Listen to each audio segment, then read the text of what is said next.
ಅವಾಗ ವಿಡಿಯೋ ಮಾಡಕ್ ಶುರು ಮಾಡ್ದಾಗಿಂದ ನನ್ನ ಮೇಲಂತೂ ಬರೀ ದಬ್ಬಾಳಿಕೆ, ಎಲ್ಲರೂ ನನ್ನ ವಿರುದ್ಧ ಆಗ್ಬಿಟ್ಟಿದ್ದಾರೆ, ಅಪೋಸಿಟ್ ಆಗ್ಬಿಟ್ಟಿದ್ದಾರೆ, ಬಿಟ್ಟಿದ್ದಾರೆ. ಧರ್ಮ ರಕ್ಷಕನ ವಿರುದ್ಧವಾಗಿ ನಿಂತ ಧರ್ಮ ವಿರೋಧಿಗಳು. ಏನೋ ಕೆಲವೊಂದ್ಸಲ ಹೇಳಿರ್ಬೋದಪ್ಪ, ಬಿಲ್ಡಪ್ ಹಂಗೆ ಹೇಳಿರ್ತೀನಿ, ಹಂಗಂತ ಅದೆಲ್ಲ ನಿಜ ಆಗ್ಬಿಟ್ಟಿರುತ್ತಾ? ನಾನು ಹೇಳ್ತಾ ಇಲ್ಲ, ಸುಮಂತ್ ಹೇಳ್ತಾ. ಇವಾಗ ನೋಡಿದ್ರೆ ನನ್ನ ಹಿಂದೆ ಯಾರು ಇಲ್ಲ ಅಂತಿದ್ಯಾ, ಆದ್ರೆ ಮುಂಚೆ ನೋಡಿದ್ರೆ ಕಿರಿಕೀರ್ತಿಯವ್ರು ಇದಾರೆ, ಪುನೀತ್ ಅಣ್ಣ ಇದಾರೆ, ಚಕ್ರವರ್ತಿ ಅವ್ರು ಇದಾರೆ, ಎಲ್ಲರ ಹೆಸರು ಹೇಳ್ದಲ್ಲಪ್ಪ. ಮತ್ತೆ ನನ್ನಿಂದ ಯಾರು ಇಲ್ಲ ಅಂತ ಹೆಂಗ್ ಹೇಳ್ತಿದ್ಯಾ? ಅಂದ್ರೆ ದುಡ್ಡು ತಗೊಂಡಿರ್ಬೋದು ಅಂತ ನಾನು ಕನ್ಫರ್ಮ್ ಆಗಿ ಹೇಳ್ತಾ ಇಲ್ಲ, ಡೌಟ್ ಬಂದಿತ್ತು ಅಷ್ಟೇ. ಈ ಸುಮಂತನ ಆಡಿಯೋಗಳನ್ನ ಯಾರು ರಿಲೀಸ್ ಮಾಡಿದ್ರಲ್ಲ, ಆ ಹುಡುಗನ ಹೆಸರು ಬಂದು ಚೇತನ್ ಅಂತ. ಈ ಚೇತನ್ ಹುಡುಗನ ಜೊತೆ ಸುಮಂತನ್ ಎಲ್ಲ ಹೋಗ್ಬಿಟ್ಟಿದೆ ಅಂತೆ, ಎಲ್ಲ. ನನಗೆ ಯಾರು ಹೇಳ್ಕೊಟ್ಟು ವಿಡಿಯೋ ಮಾಡಿಸ್ಬೇಕಾಗಿಲ್ಲ, ನನಗೂ ಬುದ್ಧಿ ಇದೆ. ನನ್ನ ಸ್ವಂತ ಬುದ್ಧಿಯಿಂದಾನೇ ನಾನು ವಿಡಿಯೋ ಮಾಡಿರೋದು, ನನ್ನ ಸ್ವಂತ ಅನಿಸಿಕೆಯಿಂದ ನಾನು ವಿಡಿಯೋ ಮಾಡಿರೋದು. ಏನಪ್ಪ ಸುಮಂತು, ಚೇತನ್ನು ಬರೀ ಲೈಕ್ಸ್ ವ್ಯೂಸ್ಗೋಸ್ಕರ ವಿಡಿಯೋ ಮಾಡ್ತಿದ್ದಾನ?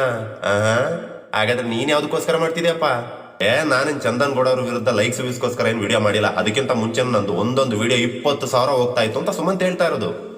ಈ ಸುಮಂತ್ ಅನ್ನೋ ಹುಡುಗ ಹೇಳ್ತಿದ್ದಾನೆ, ನಾನು ಸಮೀರ್ ತರ ಇನ್ಮೇಲೆ ಈ ವಿಡಿಯೋ ಮಾಡ್ತೀನಿ, ಅದು ಯಾವ ಕಾನ್ಸೆಪ್ಟ್ ಬಗ್ಗೆ ಅಂತ ಗೊತ್ತಾ? ಅದಕ್ಕೆ ಸ್ಕ್ರಿಪ್ಟ್ ರೆಡಿ ಆಗ್ತಾ ಇದೆ, ಇನ್ನೇನು ಬರುತ್ತೆ ಇಷ್ಟರಲ್ಲೇ ಅಂತಂದೇಳಿ.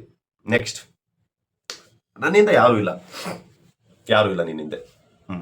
ಓಕೆ, ನಿನ್ನಿಂದ ಯಾರು ಇಲ್ಲ. ಮತ್ತದೊಂದು ಆಡಿಯೋದಲ್ಲೇನೋ ಹೇಳ್ತಿದ್ದೆ, ಕಿರಿಕೀರ್ತಿ ಅವರು ಕೇಳ್ತೀನಿ, ಕಿರಿಕೀರ್ತಿ ಅಣ್ಣ ಹೋಗು ಅಂದ್ರೆ ಹೋಗ್ತೀನಿ. ಏನೋಪ್ಪ ನಿನಗ್ ಬಿಟ್ಟಿದ್ದು, ಅದೇ ನಾನು ಹೇಳಿದ್ದು. ಅಲ್ಲೊಂಥರ ಇಲ್ಲೊಂಥರ ಇದ್ರೆ ಜನ ಮಕ್ಕಡೆ ಮಲಗಿಸ್ಬಿಡ್ತಾರೆ. ಇದ್ರೆ ಒಂಥರ ಇರಬೇಕು. ಕ್ಯಾಮ್ರಾ ಆಫ್ ಆದ್ರೂ ಕೂಡ ನಾವೇನ್ ಮಾತಾಡಿರ್ತೀವೋ ಅದನ್ನೇ ಮಾತಾಡಬೇಕು. ಯಾವಾಗ ಅದು ಆ ರೀತಿ ಮಾತುಗಳು ಬರುತ್ತೆ ಅಂತಂದ್ರೆ, ಅಂತರಂಗ ಮತ್ತೆ ಬಹಿರಂಗ ಎರಡೂ ಕೂಡ ಒಂದೇ ಆಗಿದ್ದಾಗ, ಒಂದೇ ಆಲೋಚನೆ ಆಗಿದ್ದಾಗ, ಗುರಿ ಮತ್ತೆ ಉದ್ದೇಶ ಎರಡೂ ಕೂಡ ಒಂದೇ ಆಗಿದ್ದಾಗ ಅವಾಗ ಬರುತ್ತೆ ಅದು. ಕ್ಯಾಮ್ರಾ ಆಫ್ ಆದ್ರೂ ಬರುತ್ತೆ, ನಿದ್ದೆಗಣ್ಣಲ್ಲಿ ಕನ್ವರ್ಸಿದ್ರೂ ಬರುತ್ತೆ. ಓಕೆ ಪಾಪ, ಅವನಿಂದ ಯಾರು ಇಲ್ಲ ಅಂತೆ. ಯಾರು ಕೂಡ ದಯವಿಟ್ಟು ಅವನ ಸುಮಂತನ ವಿರುದ್ಧ ದಯವಿಟ್ಟು ಮಾತಾಡಕ್ ಹೋಗ್ಬೇಡಿ. ಅದೇ ಯಾರೋ ಹಿಂದೆ ನಿಂತು ಷಡ್ಯಂತ್ರ ಮಾಡಿ ವಿಡಿಯೋ ಮಾಡಿಸ್ತಾ ಇದಾರೆ ಅನ್ನೋ ಮಾತುಗಳನ್ನ ಹೇಳಕ್ ಹೋಗ್ಬೇಡಿ. ಅವನೇ ಹೇಳ್ತಾ ಇದ್ದಾನೆ ಪಾಪ, ನನ್ನಿಂದ ಯಾರು ಇಲ್ಲ ಅಂತೇಳಿ. ನೆಕ್ಸ್ಟ್, ದುಡ್ಡು ತಗೊಂಡಿರ್ಬೋದು ಅಂತ ಡೌಟ್ ಬಂತು ಅಷ್ಟೇ, ಇನ್ನೇನಿಲ್ಲ ಗುರು. ದುಡ್ಡು ತಗೊಂಡಿರ್ಬೋದು ಅಂತ ಡೌಟ್ ಬಂದಿದ್ದಷ್ಟೇ, ಕನ್ಫರ್ಮ್ ಏನು ಹೇಳ್ತಾ ಇಲ್ಲ, ನಾನು ತಗೊಂಡಿದ್ದಾರೆ ಅಂತ ಹೇಳ್ತಾ ಇಲ್ಲ, ಡೌಟ್ ಬಂದಿದ್ದಷ್ಟೇ. ಓಕೆ, ದುಡ್ಡು ತಗೊಂಡಿರ್ಬೋದು ಅಂತ ಡೌಟ್ ಬಂದಿದ್ದಕ್ಕೆ ನೀನು ಡೈರೆಕ್ಟ್ ಆಗಿ ಬಂದು ಲೈವ್ ಅಲ್ಲಿ ವಿಡಿಯೋ ಮಾಡ್ಬಿಡ್ಬೋದು, ಪ್ರೂಫೇ ಇಲ್ಲದೆ. ಹಾಗಾದ್ರೆ ಹಿಂಗಾಗಿದೆಯಂತೆ ಅನ್ನೋ ಒಂದು ಮಾತುಗಳನ್ನ ಇಟ್ಕೊಂಡು 13 ವರ್ಷದಿಂದ ಎಷ್ಟೋ ಜನ ಅದ್ರ ಬಗ್ಗೆ ಹೋರಾಟ ಮಾಡ್ತಾ ಇದ್ದಾರೆ. ಒಂದು ಹೆಣ್ಣಿಗೆ ನ್ಯಾಯ ಸಿಕ್ಕಿಲ್ಲ, ಸೊ ಇದಕ್ಕೋಸ್ಕರ ನಾನು ಧ್ವನಿ ಎತ್ತಬೇಕು ಅಂತಂದೇಳಿ ಹಿಂಗಾಗಿದೆಯಂತೆ ಅನ್ನೋ ಒಂದು ಮಾತುಗಳನ್ನ ಕಲೆಕ್ಟ್ ಮಾಡಿಕೊಂಡು ಒಂದು AI ವಿಡಿಯೋ ರೆಡಿ ಮಾಡಿದಂಥ ಸಮೀರ್ದೇನಪ್ಪ ತಪ್ಪು? ನೀನು ಬರೀ ಡೌಟ್ ಬಂದಿದ್ದಕ್ಕೇನೆ ನೀನು ಹೋಗಿ ಡೈರೆಕ್ಟಾಗಿ ಇಂಟರ್ವ್ಯೂವಲ್ಲೇ ಹೇಳ್ಬಿಡ್ಬೋದು, ನೋಡಿ ಹಿಂಗೆ ಚಂದನ್ ಗೌಡ್ರಿಗೆ ಫಂಡ್ ಆಗಿದೆ ಅಂತೆ ಅಂತ. ಅದು ಸತ್ಯನೋ ಸುಳ್ಳು ಅದು ನಿಮ್ಗಳಿಗೆ ಗೊತ್ತು. ಅದನ್ನ ಚಂದನ್ ಗೌಡ್ರು ಏನು ಪ್ರೂವ್ ಮಾಡ್ಬೇಕೋ ಮಾಡಿದ್ದಾರೆ. ನೀನೊಂದು ಡೌಟ್ ಬಂದಿದ್ದಕ್ಕೇನೆ ಹೋಗಿ ಲೈವಲ್ಲಿ ಕುತ್ಕೊಂಡು ಮಾತಾಡ್ಬೋದು. ಆದರೆ ಈ ರೀತಿ ಆಗಿದೆ ಅಂತೆ, ಇದಕ್ಕೋಸ್ಕರ ಎಷ್ಟೋ ವರ್ಷಗಳಿಂದ ಒಂದು ಹೋರಾಟ ನಡೀತಿದೆ ಅಂತೆ ಅನ್ನೋದನ್ನ ಕಣ್ಣಾರೆ ನೋಡಿದ ಮೇಲೆ ಯಾರೋ ಅನ್ಯ ಧರ್ಮದ ಒಬ್ಬ ವ್ಯಕ್ತಿ ರಿಯಾಕ್ಟ್ ಮಾಡಿ ವಿಡಿಯೋ ಮಾಡಿ AI ಯೂಸ್ ಮಾಡ್ಕೊಂಡು ವಿಡಿಯೋ ಮಾಡಿ ತಪ್ಪಾಗೋಯ್ತು. ಓಕೆ, ಅದನ್ನ ನಿನಗೆ ಬಿಡ್ತಿದ್ದೀನಿ, ನೋಡೋಂಥ ಆಡಿಯನ್ಸಿಗೆ ಬಿಡ್ತಾ ಇದ್ದೀನಿ. ನೆಕ್ಸ್ಟು, ಇದಿಷ್ಟು ಸ್ನೇಹಿತರೆ ಪಾರ್ಟ್ 1 ಅಲ್ಲಿ ನಡೆದಿತ್ತು. ಪಾರ್ಟ್ 1 ಅಲ್ಲಿ ಇದಿಷ್ಟು ಡಿಸ್ಕಷನ್ ನಡೀತು, ಇದಿಷ್ಟು ನಾನು ಅಬ್ಸರ್ವ್ ಮಾಡಿದೆ. ಸೊ ಇವಿಷ್ಟನ್ನ ನಾನು ಪಾಯಿಂಟ್ಸ್ಗಳನ್ನ ನೋಟ್ಸ್ ಮಾಡ್ಕೊಂಡಿದ್ದೆ. ಇನ್ನು ಪಾರ್ಟ್ 2 ಬಂದರೆ ಅವರು ಮಂಜುಗೌಡರು 2 ವಿಡಿಯೋಗಳನ್ನ ಡಿವೈಡ್ ಮಾಡಿದ್ರು, ಪಾರ್ಟ್ 1 ಪಾರ್ಟ್ 2 ಅಂತಂದೇಳಿ. ಸೊ ಪಾರ್ಟ್ 2 ಕ್ವಶನ್ಸ್ಗಳನ್ನ ಈಗ ನಾನು ರೈಸ್ ಮಾಡ್ತಾ ಹೋಗ್ತೀನಿ. ಮೊದಲನೇದಾಗಿ ಆಡಿಯೋ ಕಾಲ್ ರಿಲೀಸ್ ಆಗುತ್ತೆ. ರಿಲೀಸ್ ಮಾಡಿದ್ದು ಚೇತನ್ ಅನ್ನೋ ಹುಡುಗ. ನಮ್ದು ಎಲ್ಲ ಆಗೋಗಿದೆ, ಅಂದ್ರೆ ಒಂದೇ ತಟ್ಟೆಲಿ ಊಟ ಮಾಡಿದವರು, ಜೊತೆಲೆ ಬೆಳೆದವರು, ಒಂದೇ ಚಡ್ಡಿನ ಹಾಕೊಂಡವರು, ಒಗೆದಾಕೊಂಡ್ರು, ಒಟ್ಟಿನಲ್ಲಿ ಅಷ್ಟು ಕ್ಲೋಸ್ ಫ್ರೆಂಡ್ಸು, ಚಡ್ಡಿ ದೋಸ್ತು, ಹಿಂಗಿದ್ದವ್ರದ್ದು ನಮ್ದು ಎಲ್ಲ ಆಗೋಗಿದೆ. ಓ, ನಿಮ್ದೆಲ್ಲ ಆಗೋಗಿದೆನಾ ಅಂತ ಮಂಜುಗೌಡರು ಕೇಳಿದ್ರೆ, ಇಲ್ಲ ಅದು ಕಟ್ ಮಾಡಿ ಅಂತಂದೆ. ಫಸ್ಟೇ ಹೇಳ್ಬಿಟ್ಟಿದ್ದಾರೆ ಪಾರ್ಟ್ 2 ಇದು ಅನ್ಕಟ್ ವಿಡಿಯೋ ಅಂತಂದೇಳಿ. ಅನ್ಕಟ್ ಅನ್ನೋ ವಿಡಿಯೋದಲ್ಲಿ ತಿರ್ಗಾ ಕಟ್ ಬೇರೆ ಮಾಡ್ಬೇಕಾಗಿತ್ತಂತೆ. ಹೆಂಗಿದೆ? ನಮ್ದೆಲ್ಲ ಆಗೋಗಿದೆ, ಏನೇನು ಮಾಡಿದ್ಯಾ? ನಮ್ದೆಲ್ಲ ಆಗೋಗಿದೆ ಅನ್ನೋದಕ್ಕೆ ಸಂಬಂಧಪಟ್ಟಾಗ ಒಂದು ವಿಡಿಯೋ ಬೈಟ್ ಸಿಕ್ಕಿದೆ, ಪ್ರಸಾರ ಆಗುತ್ತೆ. ಏನೇನೆಲ್ಲ ಆಗುತ್ತೆ? ಆಫ್ ಸ್ಕ್ರೀನಲ್ಲಿ ಸುಮಂತನ ಹುಡುಗ ಹೆಂಗಿರ್ತಾನೆ, ಆನ್ ಸ್ಕ್ರೀನಲ್ಲಿ ಹೆಂಗಿರ್ತಾನೆ ಸಿಕ್ಕಿದೆ, ಒಂದಷ್ಟು ಬೈಟ್ಗಳು ಸಿಕ್ಕಿದೆ. ಈಗ ಆಡಿಯೋ ಕಾಲ್ಗಳೆಲ್ಲ ಫುಲ್ ವೈರಲ್ ಆಗ್ತಿದೆ. ಸಂಧ್ಯಾ ಮೇಡಮ್ ಅವರು ಚೆನ್ನಾಗಿ ರುಬ್ಬಿದ್ದಾರೆ, ಅಲ್ಲೂ ಆಗಿದೆ. ಹೆಣ್ಮಕ್ಳಿಗೆ ರೆಸ್ಪೆಕ್ಟ್ ಕೊಟ್ಟಿಲ್ಲ ಅಂತಂದೇಳಿ ಸಂಧ್ಯಾ ಮೇಡಮ್ ಅವರು 1st ಗೇರು 5th ಗೇರು ಎಲ್ಲ ಹಾಕಿದ್ದಾರೆ. ಇನ್ನು ನೆಕ್ಸ್ಟ್ ಇನ್ನೊಂದು ವಿಡಿಯೋ ರೆಡಿ ಆಗಿದೆ ನನ್ನ ಹತ್ರ.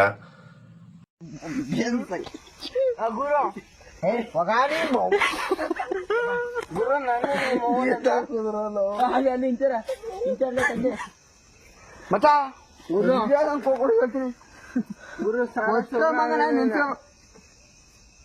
ಮುಂಡತ್ತವ ಗುರು ತಂದೆ ಅಲ್ಲ ಗುರು ನನ್ನ ಕೇಳ್ಬಿಡ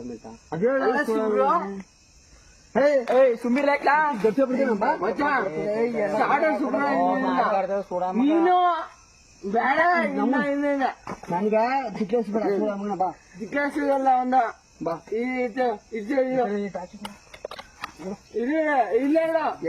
ಯಾರಿಗಾರ ಅಲ್ಲಿ ನೀರ್ ಹಾಕ್ಬಿಡಕ ಬಿಡತ್ತವ ಗುರು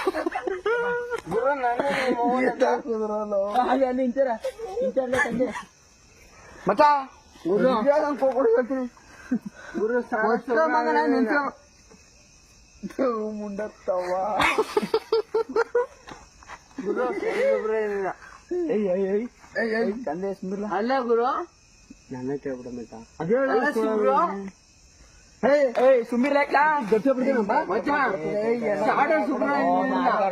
ನೀನು ಬೇಡ ನನ್ಗ ಜಿಜ್ಞಾಸಿಲ್ಲ ಒಂದ ಬಾ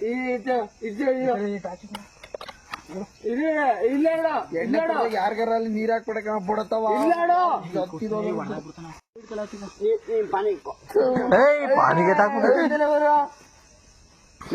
ಮಗನ ಇಲ್ಲ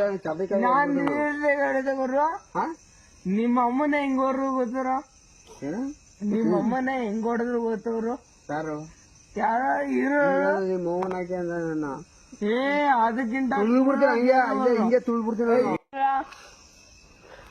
ಯಾಕೆ ಹಿಂಗ ಅಡಿಗೆ ಬುಕ್ ಮಾಡ್ಬಿಟ್ಟಿದ ನೀನ ಯಾಕಂದ್ರೆ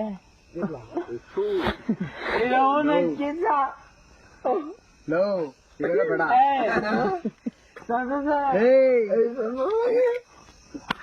ನನಗೆ ತಿಕ್ಕಿಸ್ಬೇಡ ಬಾ ಅಟಿಗೊಮ್ಮ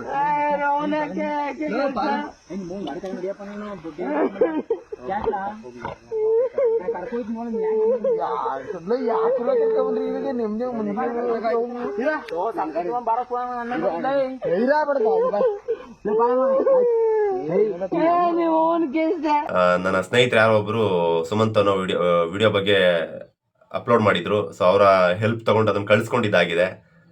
ನೆಕ್ಸ್ಟು ಪಾರ್ಟ್ 2ದಲ್ಲಿ ನೆಕ್ಸ್ಟ್ ಪಾಯಿಂಟ್ ಯಾವುದಪ್ಪ ಅಂತಂದರೆ, ಚೇತನು ಲೈಕ್ಸ್ ವ್ಯೂಸ್ಗೋಸ್ಕರ ಆಡಿಯೋ ಬಿಡ್ತಿದ್ದಾನೆ. ಹಾಗಾದರೆ ನೀನು ಮಾಡಿದ್ದು ಯಾವ ವಿಚಾರಕ್ಕಪ್ಪ? ಚೇತನ್ನು ಮುಂಚೆ ನೋಡಿದ್ರೆ ಯಾರ್ದೋ ಬೇರೆಯವ್ರ ಕೈಲಿ ರಿಲೀಸ್ ಮಾಡಿಸ್ದ. ಅದಾದಮೇಲೆ ವ್ಯೂಸ್ ಲೈಕ್ಸ್ಗೋಸ್ಕರ ಅವನದೇ ಚಾನಲಲ್ಲಿ ಹಾಕೊಳಕ್ಕೆ ಶುರು ಮಾಡ್ದ. ಹಾಗಾದರೆ ಚೇತನ್ ಮಾಡ್ತಿರೋ ಲೈಕ್ಸ್ ವ್ಯೂಸ್ಗೋಸ್ಕರ. ಹಾಗಾದರೆ ನೀನು ಮಾಡಿದ್ದು ಯಾವುದಕ್ಕೋಸ್ಕರಪ್ಪ? ನಿನ್ನ ಚಾನಲಲ್ಲಿ ಪ್ರತಿದಿನ ಹಾಕೊಳ್ಳೋದು ಯಾವುದಕ್ಕೋಸ್ಕರ? ಪ್ರತಿಯೊಬ್ಬ ಯೂಟ್ಯೂಬರ್ಸು ಅದೊಂದು ಇರುತ್ತೆ, ಒಪ್ಕೋತೀನಿ. ವ್ಯೂಸು ಲೈಕ್ಸ್ಗೋಸ್ಕರ ಮಾಡೋದು, ಇನ್ಫ್ಲುಯೆನ್ಸರ್ ಆಗಲಿ ಯೂಟ್ಯೂಬರ್ಸ್ ಆಗಲಿ ಮಾಡೋದು ಓಕೆ. ಬಟ್ ಉದ್ದೇಶ ಏನಾಗಿರಬೇಕು? Likes views secondary. ಒಂದು ಒಳ್ಳೆ ಸಿನಿಮಾ ಮಾಡ್ತಾರೆ, ಬಾಹುಬಲಿ ಅಂತ ಒಂದು ಸಿನಿಮಾ ತೆಗಿತಾರೆ, KGF ಅಂತ ಒಂದು ಸಿನಿಮಾ ತೆಗಿತಾರೆ ಅಂತಂದರೆ, ಒಂದು ಒಳ್ಳೆ ಸಿನಿಮಾ ತೆಗಿಯೋದು ಎಷ್ಟು ಇಂಪಾರ್ಟೆಂಟು, ಅವ್ರು ಹಾಕಿದಂಥ ದುಡ್ಡನ್ನು ವಾಪಸ್ ತೆಗೆಯೋದು ಅಷ್ಟೇ ಇಂಪಾರ್ಟೆಂಟ್ ಆಗಿರುತ್ತೆ. ಅಲ್ಲಿ ಲೈಕ್ಸು ವ್ಯೂಸ್ ಅನ್ನೋ ಮ್ಯಾಟ್ರ್ಗಳನ್ನ ತರಲೇಬಾರ್ದು. ಇನ್ನೊಬ್ಬ ನಿನ್ನ ಫ್ರೆಂಡು ಇವರ ಸುಮಂತ್ ನೋಡಿ ಸ್ನೇಹಿತರೆ, ಸುಮಂತನ ಫ್ರೆಂಡ್ ಚೇತನ್ ಅನ್ನೋ ಹುಡುಗ ಲೈಕ್ಸ್ ವ್ಯೂಸ್ಗೋಸ್ಕರ ವಿಡಿಯೋ ಅವನ ಆಡಿಯೋ ಬೈಟ್ಸ್ಗಳೇನಿದೆ ಅದನ್ನು ಅಪ್ಲೋಡ್ ಮಾಡ್ತಿದ್ದಾನೆ. ಹಾಗಾದ್ರೆ ಸುಮಂತ್ ಅವ್ರು ಮಾಡ್ತಿರೋದೇನು? ಹೌದಲ್ವಾ? ಸೊ ಹಾಗಾಗಿ ಎಲ್ಲರೂ ಕೂಡ ಅದೇ ಒಂದು ಉದ್ದೇಶಕ್ಕೆ ಮಾಡ್ತಾರೆ ಅಂತಂದಾಗ ಅದನ್ನು ಬಾಯ್ಬಿಟ್ಟು ಕ್ವಶನ್ಸ್ ಮಾಡಬಾರ್ದು. ತಪ್ಪಾಗಿದ್ದಾಗ ಒಪ್ಕೊಳ್ಳೋದ್ರಲ್ಲಿ ಏನಿದೆ? ನಾನು ಪ್ರತಿ ಸಲ ಅದನ್ನೇ ಹೇಳ್ತಾ ಇರ್ತೀನಿ, ತಪ್ಪಾಗಿದೆನಾ ಒಪ್ಕೊಂಬಿಡಿ, ದೊಡ್ಡವರಾಗ್ಬಿಡ್ತೀವಿ. ಅದನ್ನು ಬಿಟ್ಟು ಇನ್ನೊಂದಷ್ಟು ವಾದ ಮಾಡೋದ್ರಿಂದ ಜನಕ್ಕೆ ನಮ್ಮ ಬಣ್ಣ ಏನು ಅಂತ ಗೊತ್ತಾಗ್ಬಿಡುತ್ತೆ, ನಮ್ಮ ಕ್ಯಾರೆಕ್ಟರ್ ಏನಂತ ಗೊತ್ತಾಗುತ್ತೆ. ಒಂದು ಸಲ ತಪ್ಪಾಗಿದೆ ಅಂತ ಒಪ್ಕೊಂಡು ಕ್ಷಮೆ ಕೇಳಿದ್ರೆ ಜನ ಬೆಂತಟ್ಟಿ ಇನ್ನೊಂದಷ್ಟು ಮೇಲೆ ನಮ್ಮನ್ನು ತಗೊಂಡು ಹೋಗ್ತಾರೆ. ಸೊ ಹಾಗಾಗಿ ತಪ್ಪಾದಾಗ ದಯವಿಟ್ಟು ಕ್ಷಮೆ ಕೇಳಿ ಅಂತ ಕೇಳ್ತೀನಿ. ನಾನು ಬರೀ ಸುಮಂತ್ ಅವ್ರಿಗೆ ಹೇಳ್ತಾ ಇಲ್ಲ, ಎಲ್ಲರಿಗೂ ಹೇಳ್ತಾ ಇದ್ದೀನಿ. ತಪ್ಪಾದ ಒಂದು ಕ್ಷಣ ದಯವಿಟ್ಟು ಕ್ಷಮಿಸಿ, ಆಯಿತು ಏನೋ ಒಂದು ಆಗೋಯ್ತು ಹುಡುಗ ಬುದ್ಧಿ, ದಯವಿಟ್ಟು ಕ್ಷಮೆ ಇರಲಿ, ದಯವಿಟ್ಟು ಎಲ್ಲರೂ ಕೂಡ ಕ್ಷಮಿಸಬೇಕು ಅಂತ ಒಂದು ಮಾತು ಬಂದರೆ ಮುಗಿದೋಗ್ತಿತ್ತಲ್ವಾ? ಅದನ್ನು ಬಿಟ್ಟು ಚೇತನ ಹುಡುಗ ಆಡಿಯೋಗಳನ್ನ ಏನೋ ಲೈಕ್ಸ್ ವ್ಯೂಸ್ಗೋಸ್ಕರ ರಿಲೀಸ್ ಮಾಡ್ತಾ ಇದ್ದಾನೆ, ಅದು ಬರಬಾರ್ದಿತ್ತು. ನೆಕ್ಸ್ಟ್, ನನಗೇನು ಚಂದನ್ ಗೌಡ್ರನ್ನ ಲೈಕ್ಸ್ ವ್ಯೂಸ್ಗೋಸ್ಕರ ಯೂಸ್ ಮಾಡ್ಕೊಳ್ಳೋ ಅವಶ್ಯಕತೆ ಇರಲಿಲ್ಲ. ಅದಕ್ಕಿಂತ ಮುಂಚೆ ನಾನು ಚಂದನ್ ಗೌಡ್ರ ಬಗ್ಗೆ ವಿಡಿಯೋ ಮಾಡೋಕ್ಕಿಂತ ಮುಂಚೆ ಈಗ SIT ಯಾವುದು ಸೌಜನ್ಯ ವಿಚಾರವಾಗಿ ಧ್ವನಿ ಎತ್ತೋ ಮುಂಚೆ ನಂದು ಪ್ರತಿ ವಿಡಿಯೋನು ಕೂಡ 20 ಸಾವಿರ ಹೋಗ್ತಾ ಇತ್ತು. ಚೆಕ್ ಮಾಡಿದೆ ಕಣಪ್ಪ, ನೋಡಿದಾಗಲೇ ಗೊತ್ತಾಗಿತ್ತು ಎಷ್ಟೆಷ್ಟು ಸಾವಿರ ಹೋಗ್ತಾ ಇತ್ತು ಮುಂಚೆ. ಸೌಜನ್ಯ ವಿಚಾರವಾಗಿ ಎಂಟರ್ ಆದ್ಮೇಲೆ ಎಷ್ಟು ಹೋಗ್ತಾ ಇದೆ, ಚಂದನ್ ಗೌಡ್ರು ವಿಚಾರವಾಗಿ ಎಂಟರ್ ಆದ್ಮೇಲೆ ಎಷ್ಟು ಹೋಗ್ತಾ ಇದೆ ಅಂತಂದೇಳಿ ಚೆಕ್ ಮಾಡಿ ನೋಡಿದೆ. ಒಳ್ಳೇದಾಗ್ಲಿ, ಒಳ್ಳೆ ಮಾತುಗಳು. ಅದಕ್ಕೆ ಹೇಳಿದ್ದು, ನಾವು ಮಾತಾಡಿದ್ರೆ ಅದನ್ನ ಅಪ್ಪಿ ಜನ ಚೆಕ್ ಮಾಡಿದ್ರೆ ಅದರಲ್ಲಿ ಸತ್ಯನೇ ಕಾಣಿಸ್ಬೇಕು. ಅಪ್ಪಿ ತಪ್ಪಿ ಏನಾದರೂ ತಪ್ಪಾಗಿತ್ತಂದ್ರೆ ಅದನ್ನ ಒಪ್ಕೊಂಡು ಕ್ಷಮೆ ಕೇಳೋ ಥರ ಇರಬೇಕು. ಈ 2 ಗುಣ ಇರಬೇಕು. ಒಂದು, ಮಾತಾಡಿದ್ರೆ ಸತ್ಯ ಮಾತಾಡಬೇಕು. ಇಲ್ವಾ, ತಪ್ಪಾಗಿದೆ ನಾನು ಮಿಸ್ ಆಗಿ ಮಾತಾಡೋ ಬರದಲ್ಲಿ, ಆಯ್ತು ಸಾರಿ ಕೇಳ್ಬಿಡ್ಬೇಕು. ತಪ್ಪಾಯ್ತು ಅಂತ ಕ್ಷಮೆ ಕೇಳ್ಬಿಡ್ಬೇಕು. ನೆಕ್ಸ್ಟ್, ಸಮೀರ್ ತರ AI ವಿಡಿಯೋ ಮಾಡ್ತೀನಿ, ಲವ್ ಜಿಹಾದ್. ಓಕೆ, ಒಳ್ಳೆ ಕಾನ್ಸೆಪ್ಟ್, ನಾನು ಬೇಡ ಅಂತ ಹೇಳ್ತಾ ಇಲ್ಲ. ಲವ್ ಜಿಹಾದ್ ಒಳ್ಳೆ ಕಾನ್ಸೆಪ್ಟ್. ತುಂಬಾ ಹೆಣ್ಣುಮಕ್ಕಳಿಗೆ, ಹಿಂದೂ ಹೆಣ್ಮಕ್ಳುಗಳಿಗೆ ತುಂಬಾನೇ ಲಾಸಸ್ ಆಗಿದೆ. ಮಾಡಲಿ, ಈ ಥರದ್ದು ಮಾಡಲಿ, ನಾನು ಒಪ್ಕೋತೀನಿ. ಬಟ್ ಲವ್ ಜಿಹಾದ್ ಬಗ್ಗೆ ಮಾಡಬೇಕು ಅಂತ ಅನ್ಕೊಂಡಿದ್ದು ತುಂಬಾ ಖುಷಿ ವಿಚಾರ, ಒಪ್ಕೋತೀನಿ. ಆದ್ರೆ ಈ ಲವ್ ಜಿಹಾದ್ ಅನ್ನೋ ಕಾನ್ಸೆಪ್ಟ್ ಹುಟ್ಟಿದ್ ಯಾವ ಕಾರಣಕ್ಕೆ? ಸೌಜನ್ಯ ವಿಚಾರ ಬರೋಕ್ಕಿಂತ ಮುಂಚೆ ಮಾಡ್ಬೋದಿತ್ತಲ್ವಾ? ಅಂದ್ರೆ ಪರ್ಟಿಕ್ಯುಲರ್ ಸೌಜನ್ಯ ವಿಚಾರ ಬಂದ ಮೇಲೆನೆ ಮಾಡಬೇಕು ಅಂದ್ರೆ ಅದರ ಅರ್ಥ ಸಮೀರ್ಗೆ ಆಪೋಸಿಟ್ ಆಗಿ ನಾನೊಂದು ವಿಡಿಯೋ ಮಾಡಬೇಕು ಅನ್ನೋ ತರ ಆಗುತ್ತೆ ಅಷ್ಟೇ, ಇನ್ನೇನಿಲ್ಲ. ನಾನು ಇದಕ್ಕೆ ಮುಂಚೆ ಯಾರೋ ಒಬ್ರು ದೊಡ್ಡವರು ಲವ್ ಜಿಹಾದ್ ಬಗ್ಗೆ ವಿಡಿಯೋ ಮಾಡಿದ್ರು ಆಲ್ರೆಡಿ. ಅದ್ರ ಬಗ್ಗೆ ಅವಾಗಲೂ ಕೂಡ ನಾನೊಂದು ವಿಡಿಯೋ ಮಾಡಿ ಹೇಳಿದೆ. ವಿಡಿಯೋ ಮಾಡಿದ್ದು, ವಿಡಿಯೋದಲ್ಲಿರ್ತಕ್ಕಂಥ ಕಂಟೆಂಟ್ ಎಲ್ಲ ಕೂಡ ನಿಜವಾಗ್ಲೂ ಇಷ್ಟ ಆಯ್ತು, ತುಂಬಾನೇ ಇಷ್ಟ ಆಯ್ತು ಅಂತ ಹೇಳಿದ್ದೆ ದೊಡ್ಡವ್ರಿಗೆ. ಆ ದೊಡ್ಡವ್ರು ಯಾರು ಅಲ್ಲ, ಇವರ ಗುರುಗಳೇ, ಸುಮಂತ್ ಅವ್ರ ಗುರುಗಳೇ. ಸೊ ಆ ಟೈಮಲ್ಲಿ ಹೇಳಿದ್ದೆ ನಾನು, ಲವ್ ಜಿಹಾದ್ ಒಳ್ಳೆ ಕಾನ್ಸೆಪ್ಟ್, ಮಾತಾಡ್ಲಿ ತಪ್ಪಿಲ್ಲ. ಆದ್ರೆ ಈ ಟೈಮಲ್ಲಿ ಮಾತಾಡೋದ್ರಿಂದ ಅದು ಧರ್ಮಗಳ ಮಧ್ಯೆ ತಂದಿಟ್ಟಂಗೆ ಆಗೋಗುತ್ತೆ ಅಂತ ಅನ್ನಿಸ್ತು ನನಗೆ. ಸೊ ಇವ್ರು ರೆಡಿ ಮಾಡೋಷ್ಟರಲ್ಲಿ ಟೈಮ್ ಹಿಡಿಯುತ್ತೆ. ಯಾಕೆಂದ್ರೆ ಇನ್ನು ಸುಮಂತ್ ಸ್ಕ್ರಿಪ್ಟ್ ಬರಿಬೇಕಂತೆ. ನಾನು ಅದನ್ನು ನೋಟ್ ಮಾಡಿದ್ದೀನಿ, ಹೇಳ್ತೀನಿ ನೋಡಿ ಪಾಯಿಂಟ್. ಲವ್ ಜಿಹಾದ್ ಬಗ್ಗೆ ನಾನಿನ್ನೂ ಸ್ಕ್ರಿಪ್ಟ್ ಬರೆದಿಲ್ಲ, ಸ್ಕ್ರಿಪ್ಟ್ ಬರೀಬೇಕು. ಸ್ಕ್ರಿಪ್ಟ್ ಅಂದ್ರೆ ಗೊತ್ತಾ ಸ್ನೇಹಿತರೆ, ಸಿನಿಮಾ ತೆಗಿಬೇಕಂದ್ರೆ ಒಂದು ಕತೆ ಅಂತ ಬರೀತಾರೆ, ಒಂದು ಸ್ಕ್ರಿಪ್ಟ್ ಅಂತ ರೆಡಿ ಮಾಡ್ತಾರೆ, ಅದನ್ನು ಸ್ಕ್ರಿಪ್ಟ್ ಅಂತಾರೆ. ಸೊ ಇವ್ರದಿನ್ನೂ ಸ್ಕ್ರಿಪ್ಟ್ ರೆಡಿ ಆಗಿಲ್ಲ. ನೆಕ್ಸ್ಟು, ಫಂಡ್ ಬೇಕಾದ್ರೆ ಪುನೀತ್ ಅಣ್ಣ ಮಾಡ್ತಾರೆ, ಆಲ್ರೆಡಿ ಎಲ್ಲರ ಬಳಿ ಮಾತಾಡಾಗಿದೆ. ಎಲ್ಲರೂ ಫಂಡ್ ಮಾಡ್ತಾರೆ. Next script ready ಮಾಡ್ಬೇಕಷ್ಟೇ.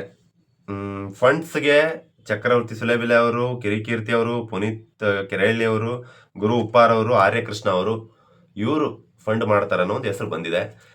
ಇದ್ರ ಬಗ್ಗೆ ಏನಪ್ಪಾ ಅಂತ ಕೇಳಿದ್ರೆ, ಮಂಜುಗೌಡ ಅವ್ರು ಕೇಳಿದ್ರೆ, ಸುಮಂತನ ಹುಡುಗ ಹೇಳ್ತಾ ಇರೋದು, ಈ ವಿಚಾರದ ಬಗ್ಗೆ ನಾನು ಇವ್ರು ಯಾರ ಹತ್ರನೂ ಮಾತೇ ಆಡಿಲ್ಲ. ಬಹುಶಃ ಇದು ಕೂಡ ಬಿಲ್ಡಪ್ ಗಳಿರ್ಬೋದೇನೋ. ಮಾಡಿ, ತಪ್ಪಿಲ್ಲ. ಈ ಥರದ ವಿಚಾರಗಳಿದ್ದಾಗ ಸಪೋರ್ಟ್ ಮಾಡೋಣ, ಅದು ಒಳ್ಳೆ ವಿಚಾರಗಳಿದ್ದಾಗ. ಬಟ್ ಅದರಲ್ಲಿ ನಾವೇ ಕ್ರಿಯೇಟ್ ಮಾಡ್ಕೊಂಡು ಮಾಡೋ ಥರ ಏನು ಮಾಡಕ್ಕೆ ಹೋಗ್ಬೇಡಿ. ಮಾಡಿದ್ರೆ ಏನು ರಿಯಲ್ ಆಗಿದೆ, ಒಂದಷ್ಟು ಸಿಕ್ಕಾಪಟ್ಟೆ ನಡೆದಿದ್ದಾವೆ, ಅವನ್ನೆಲ್ಲನೂ ಕಲೆಕ್ಟ್ ಮಾಡಿಕೊಂಡು ಮಾಡಿ, ಒಳ್ಳೇದಾಗಲಿ. ನೆಕ್ಸ್ಟ್, ಕೊನೆಯದಾಗಿ ಪಾಯಿಂಟ್ ಸ್ನೇಹಿತರೆ, ಯೂಟ್ಯೂಬರ್ ಮೇಲೆ ಅಟ್ಯಾಕ್ ಆಗೋದು ಮುಂಚೆನೇ ಗೊತ್ತಿತ್ತು. ಯಾಕೆಂದ್ರೆ ಅಲ್ಲಿ ಸಮೀರ್ ಹೋದ್ರೆ ಸಮೀರ್ನ ಸಾಯಿಸೇ ಬಿಡ್ತಾ ಇದ್ರು. ಹಾಗಾದ್ರೆ ಸಮೀರ್ ಹೋಗಿದ್ದಿದ್ರೆ ಸಮೀರ್ನ ಸಾಯಿಸೇ ಬಿಡ್ತಾ ಇದ್ರು. ಯಾಕೆ ಹೇಳಿ? ಸಮೀರ್ AI ಬಗ್ಗೆ ವಿಡಿಯೋ ಮಾಡಿದ್ದಕ್ಕೆ. ಸಮೀರ್ AI ಬಗ್ಗೆ ವಿಡಿಯೋ ಮಾಡಿದ್ದಕ್ಕೂ ಅಲ್ಲಿಗೆ ಹೋಗಿದ್ದಿದ್ರೆ ಯೂಟ್ಯೂಬರ್ ಮೇಲೆ ಅಟ್ಯಾಕ್ ಆಯ್ತಲ್ಲ, ಆ ಜಾಗಕ್ಕೆ ಹೋಗಿದ್ದಿದ್ರೆ ಸಮೀರ್ನ ಸಾಯಿಸೇ ಬಿಡ್ತಿದ್ರು. ಯಾಕೆ? ಅದಕ್ಕೆ ಕ್ಲಾರಿಟಿ ಕೊಟ್ಟಿದ್ದು ಯಾವ ರೀತಿ ಅಂದ್ರೆ, ಹೌದು ನಾನಿವಾಗ ಮಂಜುಗೌಡ್ರೆ ನಿಮ್ಗೇನಾದರೂ ಬೈದಿದ್ದೀನಿ, ನಿಮ್ಗೇನಾದರೂ ನಾನು ಕೆಟ್ಟದಾಗ ಬೈದಿದ್ದೀನಿ ಅಂತಂದ್ರೆ, ನಿಮ್ಮ ಎದುರುಗಡೆನೆ ಬಂದು ನಾನು ನಿಂತ್ಕೊಂಡೆ ಅಂತಂದ್ರೆ ನೀವೇನು ಮಾಡ್ತೀರಾ? ನನಗೆ ಹೊಡಿತೀರಾ ಹೊಡಿಯಲ್ವಾ? ಹೊಡಿತೀರಾ. ಅದೇ ಒಂದು ನಿಟ್ಟಲ್ಲಿ ನಾನು ಮಾತಾಡಿದ್ದು. ಹಾಗಾದ್ರೆ ಸಮೀರ್ನ ಸಾಯಿಸೇ ಬಿಡ್ತಾರೆ ಅಂದಿದ್ದು ಹೌದು. ಆ ಊರಿನ ಜನರ ಬಗ್ಗೆ ಮಾತಾಡಿ ಆ ಊರಿನ ಜನ ಎದುರುಗಡೆನೆ ಹೋದ್ರೆ ಹೌದು ಸಾಯಿಸ್ಬಿಡ್ತಾರಂತ ಹೇಳಿದ್ದೆ. ಸರಿ, ಹಾಗಾದ್ರೆ ಚಂದನ್ಗೌಡ್ರ ಬಗ್ಗೆ ಮಾಡದಂತ ಅಪವಾದಕ್ಕೆ ಚಂದನ್ಗೌಡ್ರು ಏನಾದರೂ ಮಾಡ್ಬೇಕಾ? ಗೊತ್ತಿಲ್ಲ, ಅದನ್ನ ಚಂದನ್ಗೌಡ್ರು ಡಿಸೈಡ್ ಮಾಡ್ಬೋದೇನೋ. ಅಂದ್ರೆ ಸಮೀರ್ ಅಪವಾದನೆ ಮಾಡಿದ್ದ. ಸೊ ಸಮೀರ್ ಈಗ ಅವರ ಯಾರು ವಿರುದ್ಧ ಅಪವಾದ ಮಾಡಿದ್ನೋ ಅವ್ರ ಎದುರುಗಡೆ ಹೋಗಿ ನಿಂತ್ರೆ ಅವ್ರು ಸಾಯಿಸೇ ಬಿಡ್ತಿದ್ರು. ಓಕೆ, ಈ ಮಾತನ್ನು ಒಪ್ಕೊಳ್ಳೋಣ. ಹಾಗಾದ್ರೆ ಚಂದನ್ಗೌಡ್ರ ವಿರುದ್ಧ ಈ ವ್ಯಕ್ತಿ ಕೂಡ ಅಪವಾದ ಮಾಡಿದ. ಆ ಒಂದು ಅಪವಾದ ಯಾವ ರೀತಿ ಆಗಿತ್ತು ಅಂದ್ರೆ, ಅದು ಅಪ್ಪಿತಪ್ಪಿ ಪ್ರೂವ್ ಆಗಿತ್ತು ಅಂತಂದ್ರೆ, ಚಂದನ್ಗೌಡ್ರ 9 ಲಕ್ಷ ಕುಟುಂಬ ಕೂಡ ಛಿದ್ರ ಆಗಿ ಹೋಗ್ತಾ ಇತ್ತು. 9 ಲಕ್ಷ ಜನ ನಂಬುದಂತ ಒಂದು ನಂಬಿಕೆ ಒಂದು ಕ್ಷಣದಲ್ಲಿ ಹಿಂಗ್ ಹೋಗ್ತಿತ್ತು. ಸೊ ಅದಕ್ಕೆ ಸುಳ್ಳು ಅಂತ ಪ್ರೂವ್ ಆಗಿದೆ. ಚಂದನ್ಗೌಡರು ಅದು ಸುಳ್ಳು ಅಂತ ಪ್ರೂವ್ ಮಾಡಿದ್ದಾರೆ. ಮತ್ತೆ ಹಾಗಾದ್ರೆ ಚಂದನ್ಗೌಡರು ಏನಾದ್ರು ಮಾಡ್ಬೇಕಾಗತ್ತಲ್ಲ, ಅದು ಅವ್ರಿಗೆ ಬಿಟ್ಟಿದ್ದು. ಓಕೆ ಸ್ನೇಹಿತರೆ, ಇದಿಷ್ಟು ಪಾಯಿಂಟ್ಸ್ಗಳನ್ನ ನಾನು ನೋಟ್ ಮಾಡಿದೆ. ಮಂಜುಗೌಡ ಅವರು ಸುಮಂತ್ ಬಗ್ಗೆ ಮಾಡಿದಂಥ ಇಂಟರ್ವ್ಯೂ ಅಲ್ಲಿ ನನಗೆ ನಿನ್ನೆಯಿಂದ ಸಾಕಷ್ಟು ಜನ ಕೇಳ್ತಾ ಇದ್ರು, ಮತ್ತೆ ಇಂಟರ್ವ್ಯೂ ನಡೆದಿದೆ, ದಯವಿಟ್ಟು ಅದ್ರ ಬಗ್ಗೆ ಏನಾದರೂ ಮಾತಾಡಬೇಕು, ನಮಗೆ ಸಾಕಷ್ಟು ಡೌಟ್ಸ್ಗಳು ಬಂದಿದೆ ಅಂತೇಳಿ. ಸಾಕಷ್ಟು ಜನ ಮಾಡಿದಂಥ ಪಾಯಿಂಟ್ಸ್ಗಳು, ಅವ್ರುಗಳ ಒಂದಷ್ಟು ಪಾಯಿಂಟ್ಸ್ಗಳನ್ನ ನಾನು ನೋಟ್ ಮಾಡಿ, ಹಾಗೆ ನಾನು ಕೂಡ 2 ವಿಡಿಯೋಗಳನ್ನ 1-2 ಸಲ ನೋಡಿ ನಾನೊಂದಷ್ಟು ಲೀಸ್ಟ್ ಮಾಡ್ಕೊಂಡಿದ್ದೆ. ಸೊ ಹಾಗಾಗಿ ನಾನು ಇದ್ರ ಬಗ್ಗೆ ಒಂದು ಕ್ಯಾಶುವಲ್ ಟಾಕ್ ಮಾಡಿದೆ ಅಷ್ಟೇ. ಇದ್ರ ಬಗ್ಗೆ ಒಂದು ಕ್ಯಾಶುವಲ್ ಟಾಕ್ ನಡೀತು. ಸೊ ಫೋನ್ ಕಾಲಲ್ಲಿ, ಆಡಿಯೋ ಕಾಲಲ್ಲಿ ಯಾವ ರೀತಿ ಮಾತಾಡಿರ್ತೀನಿ ಅಂದ್ರೆ ಜಸ್ಟ್ ಕ್ಯಾಶುವಲ್ ಆಗಿ ಮಾತಾಡಿರ್ತೀನಿ. ಅದೇ ಇಂಟರ್ವ್ಯೂ ಅಲ್ಲಿ ಸ್ವಲ್ಪ ಡಿಗ್ನಿಫೈಡ್ ಆಗಿ ಮಾತಾಡಿರ್ತೀನಿ. ಇದು ಸುಮಂತ್ ಅವರ ಒಂದು ಮಾತುಕತೆ. ಸೊ ಇದಿಷ್ಟು ಕ್ಲಾರಿಟಿಯನ್ನು ಅವ್ರು ಕೊಟ್ಟಿದ್ದಾರೆ. ಇನ್ನೊಂದು ವಿಡಿಯೋ ಇದೆ ಪಾರ್ಟ್ 3, ಅದ್ರ ಬಗ್ಗೆ ಮಾತಾಡಬೇಕು. ಬಟ್ ವಿಡಿಯೋ ತುಂಬಾನೇ ಲೆಂತಿ ಆಗೋಯ್ತು. ಇಷ್ಟು ಲೆಂತಿ ಯಾರು ನೋಡಲ್ಲ ಅಂತ ಗೊತ್ತು ನನಗೆ. ಸೊ ಹಾಗಾಗಿ ಆ ಪಾರ್ಟ್ 3 ಏನೇನು ಪಾಯಿಂಟ್ಸ್ಗಳನ್ನ ನೋಟ್ಸ್ ಮಾಡ್ತೀನಿ, ಅದ್ರ ಬಗ್ಗೆ ಮತ್ತೊಂದು ವಿಡಿಯೋ ಹಾಗೆ. ಸೊ ಇಲ್ಲಿಗೆ ಒಂದು ವಿಡಿಯೋ ಮುಗಿಸ್ತಾ ಇದ್ದೀನಿ. ಮತ್ತೊಮ್ಮೆ ಹೇಳ್ತಾ ಇದ್ದೀನಿ, ನನ್ನಿಂದ ಯಾರಿಗಾದ್ರೂ ಹರ್ಟ್ ಆಗಿದ್ರೆ ದಯವಿಟ್ಟು ಕ್ಷಮಿಸಿ. ನಾನೊಬ್ಬ ರಿವ್ಯೂವರ್.